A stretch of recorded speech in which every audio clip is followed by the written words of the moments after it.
রাষ্ট্রকে আমরা একটা ট্র্যাকের মধ্যে ওঠাতে পেরেছি অনেক রক্তদানের মধ্য দিয়ে। সংগ্রাম একদিনে শেষ হবে না, ওভারনাইট কোনো কালচারকে প্রতিষ্ঠা করা সম্ভব নয়, তবে শুরু করা সম্ভব।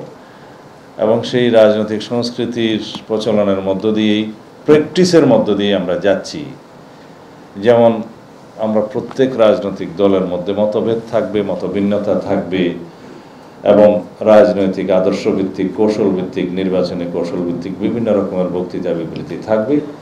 সেটার বিষয়ে আমাদেরকে সহনশীল হতে হবে, সহানুভূতি এবং পরস্পর সহমর্মিতা এবং সৌহার্দ্যপূর্ণ পরিবেশের মধ্য দিয়ে সেটা আমরা আমাদের নিজস্ব বক্তব্য দিয়ে সেটাকে আমরা ফেস করব। এটাই হচ্ছে ডেমোক্রেটিক কালচার। আমরা সেটা আমাদের নিজেদের পক্ষ থেকে এবং অন্যান্য দলের পক্ষ থেকে আমরা সেই প্র্যাকটিসটা দেখছি। কিন্তু এখানে আরেকজন সিনিয়র পলিটিশিয়ান বলে গেলেন যে আমরা ঈশান কোণে ম্যাগ দেখছি। আমি কিন্তু ঈশান কোণে কোনো ম্যাগ দেখতে পাই না, কারণ বাংলাদেশের যে পলিটিক্যাল কালচার এবং আমাদের যে নির্বাচনী হিস্ট্রি, এগুলো যদি আমরা একটু বিশ্লেষণ করি, এখান থেকে আমরা ওভারনাইট বৈপ্লবিক পরিবর্তন আশা করাটাই হচ্ছে আমাদের জন্য অতিরিক্ত আশা করা। নায়াসিনামাইড ও স্যালিসাইলিক সমৃদ্ধ লিলি ফেস ওয়াশ, যা ফেসের ডেড স্কিন সেল দূর করে দেয় দ্বিগুণ ফাস্টার ব্রাইটেনিং। সেই জন্য ঈশান কোণে আমি কোনো ম্যাগ দেখি না। একটু 1 মিনিট বিশ্লেষণ করি। যারা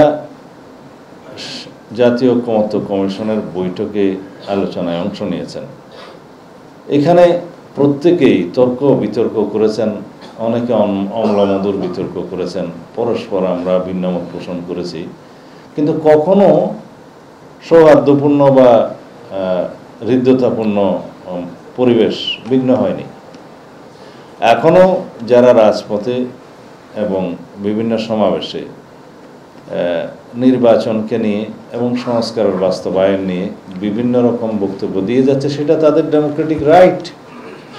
তারা যদি সেটা তাদের বক্তব্য জনগণের মধ্যে প্রচার করতে পারে, সমর্থন পায়, তাহলে সেটা এস্টাবলিশড হবে। এবং সেটা এস্টাবলিশড হওয়ার তো একটা বৈধ পন্থাই হচ্ছে একটা গণতান্ত্রিক পদ্ধতিতে সুষ্ঠু নির্বাচন। এখন সেটার বাইরে এসে যদি এক্সট্রা ইলেকট্রাল প্রসেস অথবা এক্সট্রা কনস্টিটিউশনাল প্রসেস বা অর্ডারের কথা বলে, তাহলে যেই ব্যাড প্রেসিডেন্ট অথবা ইনস্ট্যান্স সৃষ্টি হবে, সেটা যদি ভবিষ্যতে ফলোড হওয়ার মতো কোনো প্রেসিডেন্ট সৃষ্টি হয়, তাহলে যেটা হবে যে ভবিষ্যতে আর সাংবিধানিক ব্যবস্থা অক্ষুণ্ণ থাকবে না। 2 বছর হোক 5 বছর পরে সেটা এক্সট্রা কনস্টিটিউশনাল অর্ডার স্থাপন করার জন্য দাবি উঠতেই থাকবে। তো সুতরাং রাষ্ট্রকে আমরা একটা ট্র্যাকের মধ্যে ওঠাতে পেরেছি অনেক রক্তদানের মধ্য দিয়ে।